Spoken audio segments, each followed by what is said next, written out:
arrested 9 Chinese, sabi nila parang high-value individuals daw to. Kasi may bodyguard, ma'am eh. May bodyguard siya na Pilipino. In fact, nakuhanan pa namin ng baril, ma'am. 2 baril. Yung suggestion ko sa mga law enforcement, mas magandang i-read na lang to para ma-deport. Itong mga high-value individuals, ma'am, na nakita sa Parañaque. Parang related siya doon sa Sunyuan. Ito yung isa ng mga nakatakas. That's why I'm requesting PAOK yesterday, ma'am. Baka ma-identify nila yung mga hinahanap nilang individual. And nasa kulungan po ngayon ng CIDG. In fact, ako nahirapan din ako maghanap doon sa compound, ma'am, nung Baofu. Kasi thank you, General. Napaka-elaborate, ma'am, yung cover niya. Yung kung makikita niyo, sir, yung ang binabantayan lang ng mga nung PMT namin is that building na naandun yung 2nd, 3rd, and 4th kung saan yung mga nakaregister mismo dun sa PAGCOR. So, ang problema nun, sir, yung mga adjoining buildings, hindi na namin ma-inspect, may mga bakod. Kasi bufo na yan, sir, eh. Yung building lang ng Sunyuan na may 2nd, 3rd, and 4th, yun na ang talagang binabantayan namin. Kasi wala na rin kaming access doon sa mga pilas, doon sa mga construction site, yung mga bodega nila. So parang wala na rin kaming jurisdiction doon, sir. That's why I'm asking the law enforcement na sabi ko i-read na natin to. Classifying POGOs based on the risk, walang formal document. Alam na pala ninyo high risk, ba't tinuloy? We've been monitoring yung mga supposed to be canceled POGO na, sir, ma'am. But unfortunately, pag nag-inspect kami, ma'am, minsan kasama ako sa inspection, ma'am. Tinataboy kami ng security guard kasi ang sinasabi sa amin, canceled na to, ibang company nitong nito. So we asked the help of the LGUs. Actually, we wrote one LGU to asking for their assistance, but parang wala naman nangyari, ma'am. Kaya nagpapatulong kami sa mga ma'am, sa mga law enforcement agencies to assist us in inspecting this canceled POGO. Ang balita ko, ma'am, sa Makati marami.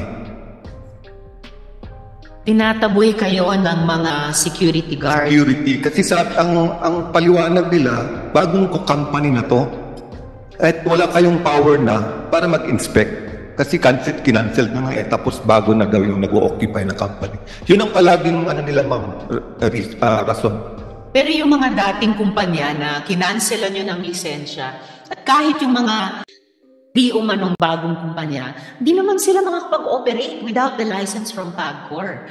Walang silang karapatang itaboy kayo. Kayo ang may say kung mag-ooperate pa rin sila or hindi na sila mag-ooperate. Madam Chair? Yes, sir.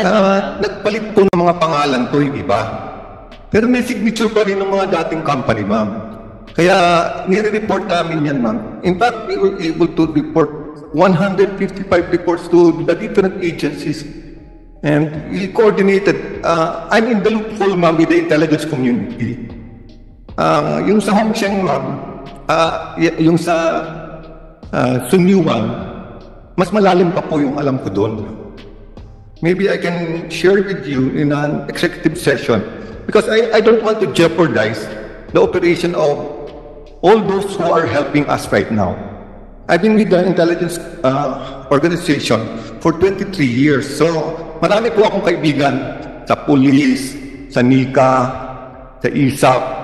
So, but yung sa PAOK, yan ang palaging tumutulong po sa amin, ma'am. And kasama din namin sila sa mga, and sila yung nag-confirm talaga yung mga targets. And that's why, pag may mga raids, ma'am, in-inform kami talaga nila ng PAOK, ma'am. Salamat, General. The committee may take you up on your offer of that executive session. Pero time check lang po, dear colleagues, it's 1:17 and Chair's hoping to suspend by 1:30. So, but Sen. Sherwin and I will ask our maybe last few questions for this hearing in the next quarter hour. So to continue with PAGCOR, when a POGO is cancelled or POGO license is cancelled, ano pong nangyayari sa mga foreign nationals na employed sa enterprise na yun? Ma'am, we see patterns like Hong Cheng, ma'am. A lot of these foreigners, they just, we monitor them in Cagayan or in the northern Luzon. Parang umiikot sila, ma'am, sa mga ibang lalo na yung mga illegal or mga cancelled POGOs na. Parang umiikot sila. Like for example, ma'am, yung last April 2, I was involved in a raid together with CIDG. In multinational subdivision ng Parañaque. At 2:37, we raided the place, rescued 9 Filipinas laborers na hindi pinapasweldohan, and arrested 9 Chinese. Sabi nila parang high-value individuals daw to. Kasi may bodyguard, ma'am, eh. May bodyguard siya na Pilipino. In fact, nakuha pa namin ng baril, ma'am. 2 baril. And nagsisinungaling pa nga sa akin, ma'am. Pero ako rin nakahuli ng baril niya. Kasi alam ko nagsisinungaling siya sa akin. So, nakita namin na itong mga to, galing din sa mga dating, ito yung mga spillover, ma'am. Kaya nga, yung suggestion ko sa mga law enforcement, mas magandang i-read na lang to para ma-deport.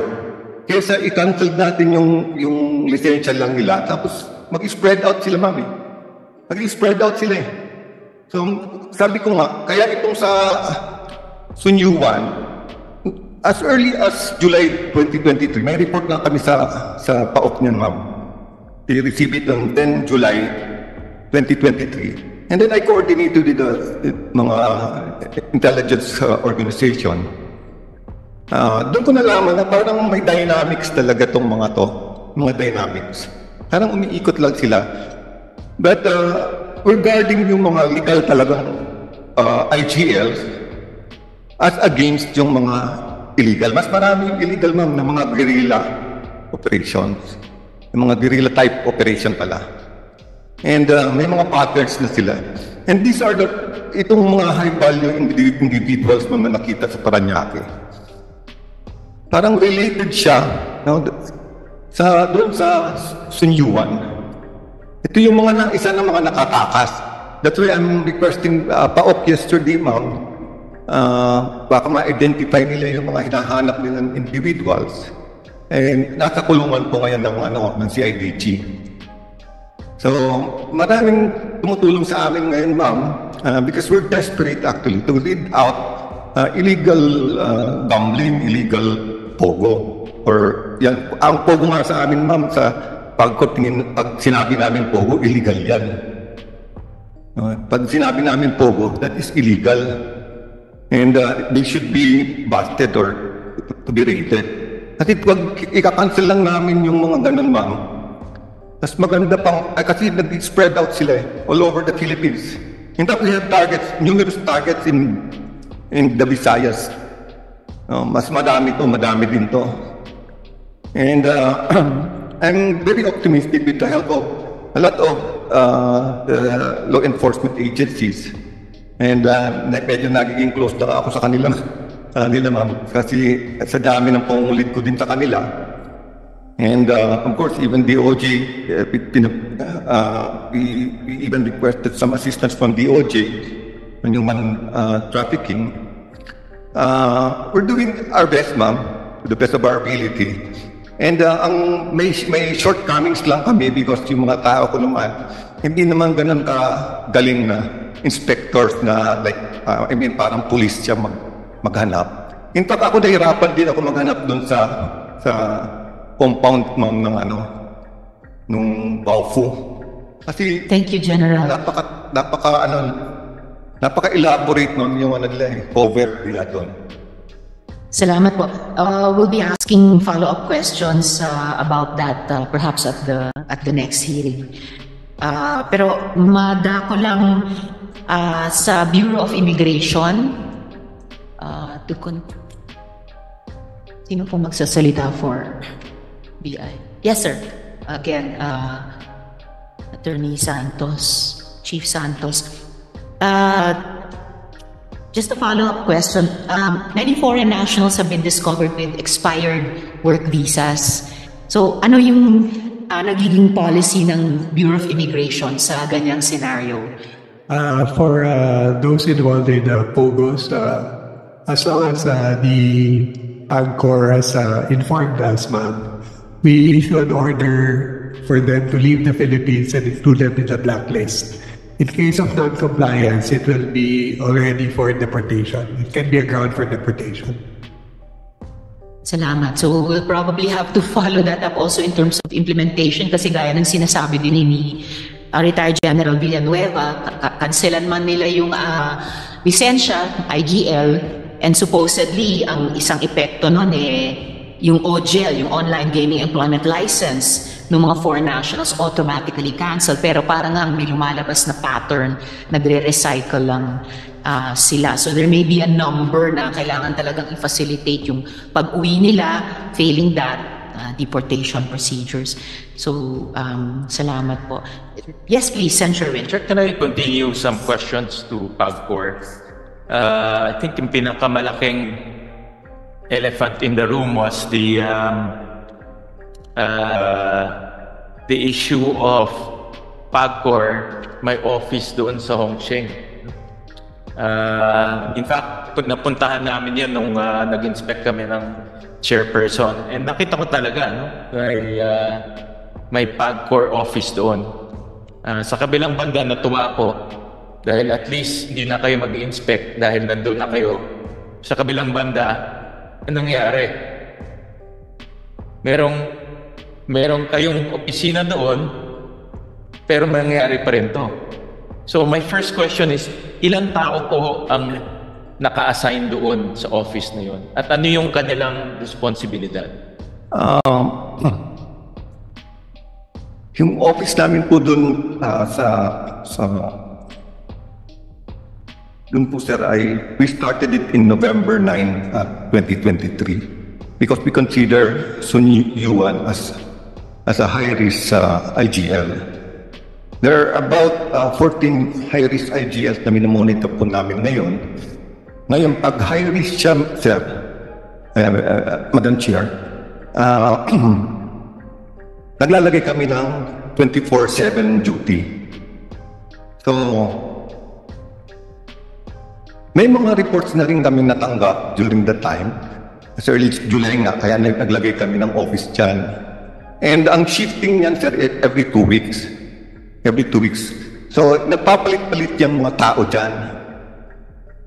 Nagpapalit-palit yung mga tao namin dyan. Hindi yung isang team, hindi niya nakakasama yung mga team members niya the next time around. Kasi sinachapol namin mabuti. Because we believe that for every group, there will always be good souls. There will be always good souls who will report to us the true nature of the Sun Yuan. So may mga lately, ma'am, sir, we reported already this to the OGLD. And the OGLD were supposed to issue yung mga show-cause. Marami yung mga sir. In fact, gusto pa namin lunurin sila sa fines para mag-close down sila. Kasi pinakamababa namin fine yata is $10,000. Just like 2023, marami tayong na-fine talaga. Ito naman yung mga violations na usually, like for example, hindi pinapasok yung PMT namin. Ano yun? Malaking fine na yun, sir. So yung kung makikita niyo man, sir, ang binabantayan lang ng mga ng PMT namin is that building na nandun yung 2nd, 3rd, and 4th kung saan yung mga naka-register mismo dun sa PAGCOR. So, ang problema nung sir, yung mga adjoining buildings, hindi na namin ma-inspect, may mga bakod. Kasi buo na yun, sir eh. Yung building lang ng Sun Yuan na may 2nd, 3rd, and 4th, yun lang ang talagang binabantayan namin. Kasi wala na rin kaming access doon sa mga pilas, doon sa mga construction site, yung mga bodega nila. So parang wala na rin kaming jurisdiction yun, sir. That's why I'm asking the law enforcement na sabi ko i-read na natin to once and for all kung talagang para ma-deport natin yan. Kasi pag ika-cancel din lang namin, sir, mauulit-uli yung sa Hongsheng, pupunta na naman ng Northern Luzon yan, which is wala na kaming jurisdiction because under na siya ng CESA. So yun yung namin, may symbiotic relationship sila between yung nasa norte at saka yung naandito sa Central Luzon. So yun nakikita po namin, Mr. Senator. General, actually mas dumami yung aking katanungan. Anong definition ng high risk in your is that term high risk in your manual? Is that in your manual? Or the framework, sir? Is that in the framework? So I would assume you are now creating what we call a risk profile. Yes, sir. Tama? Is that written?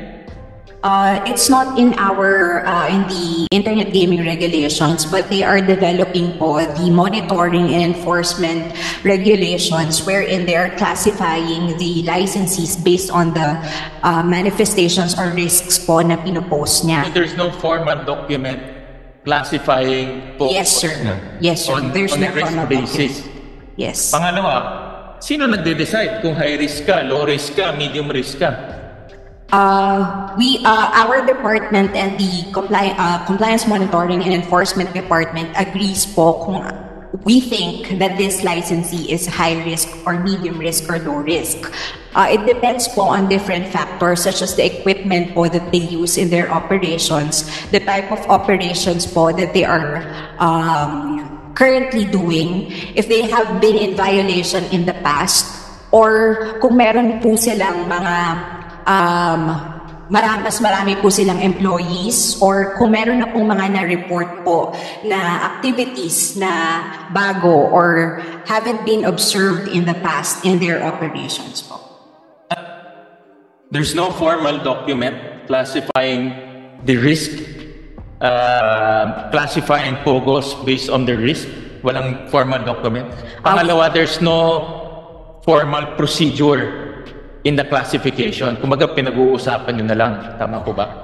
We have an internal list po, but we don't have yet the formal procedure on how we determine po yun. Pangatlong tanong po, alam na pala ninyo high risk, ba't tinuloy?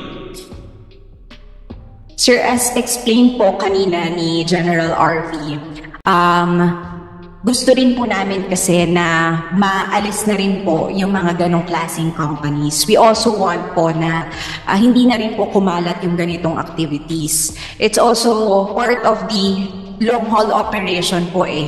Kasi sir, when they applied, we base our recommendation on the submitted documents, submitted documentary requirements, everything that they have to comply. But later on, makikita na lang po whether or not they're complying with the regulations based on their operations.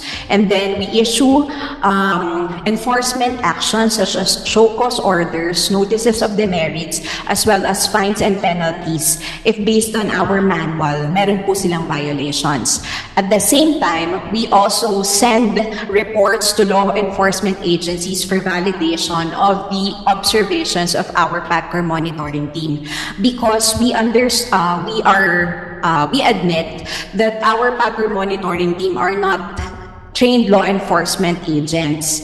Wala po silang kakayanan na ma-determine ito ba ay ganito or ito ba ay dapat ng ganito. So, we ask the help of the law enforcement agencies para po tuluyan na po na matugunan kung ano man po yung problem. Sana parang common sense eh. If it's high risk, we should have shut down the facility. Diba? Wag na nating, alam ko yung sinasabi ni General, nakakalat sila. Diba? I get that point. But at the same time, by allowing them to operate, tuloy-tuloy yung kanilang human trafficking, tuloy-tuloy yung kanilang scamming, tuloy-tuloy yung kanilang torture. Diba? So, with that mentality, nagtuloy-tuloy sila. No? However, sir, kasi po, kagaya po, binabantayan namin yung 2, 3, 4. Hindi naman po doon nakita yung mga actual scamming activities. So, wala pa po nakita doon na That's wrong. Based sa report ng PAOK, doon nga yung basis ng search warrant nila. The search warrant is in floor 2nd, 3rd, and 4th. Tama mo ba? Is it... The search warrant sir, is for the whole compound. But yung na-discover niyong may problema is 3rd, tama ba? 2nd, 3rd, 4th? Meron din po doon, but yung mas marami sa rin sa may warehouse. Pero doon, that's the one we went to, di ba? Sinamahan niyo kami ni chairperson doon sa building, tapos nakita namin, may picture pa nga, nakita namin may notebook, di ba? Nakita natin yung mga kalat-kalat pa yung gamit. Correct. So in other words, present yung scamming in floors 2nd, 3rd, and 4th. That's what we inspected. We saw it with our own eyes kasi kalat-kalat pa yung mga gamit nila eh.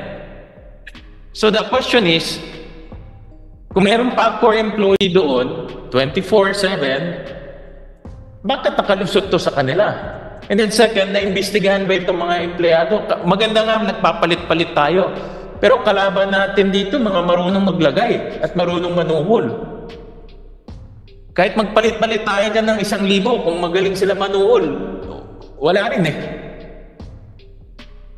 Did we investigate all of these people? Yung mga empleyado ninyo, hindi naman porket nagpalit-palit sila wala silang culpability. Yes, sir. I'm monitoring them, sir. But as early as July, we submitted already a report to the law enforcement agencies. Maybe they should have acted it on it also. Madam Chair, We're asking the help of the law enforcement agencies, sir. if I may, Senator Ruin, with your indulgence, Dr. Casio, interject Senator, briefly, please. I concur with the statement of the good general. As early as July of last year, they submitted a report to the commission. We received that and we've been evaluating that. Unfortunately, up until that time, we could not find a complainant who would satisfy our application for the warrant. And it became fortunate for us on February 25 when we found one complainant and we got a letter from the Malaysian Embassy, and that necessitated our action. Would suggest that since you already started yung risk profiling, pag high risk, huwag na natin i-operate yan dahil nagtuloy-tuloy yung torture, tuloy-tuloy. Buti nga mayroon lumabas na nag-complain. Kung hindi nag-complain yan, hindi natin alam, baka ilang taon na nag-ooperate yan, tapos ang daming human traffic at maraming natu-torture.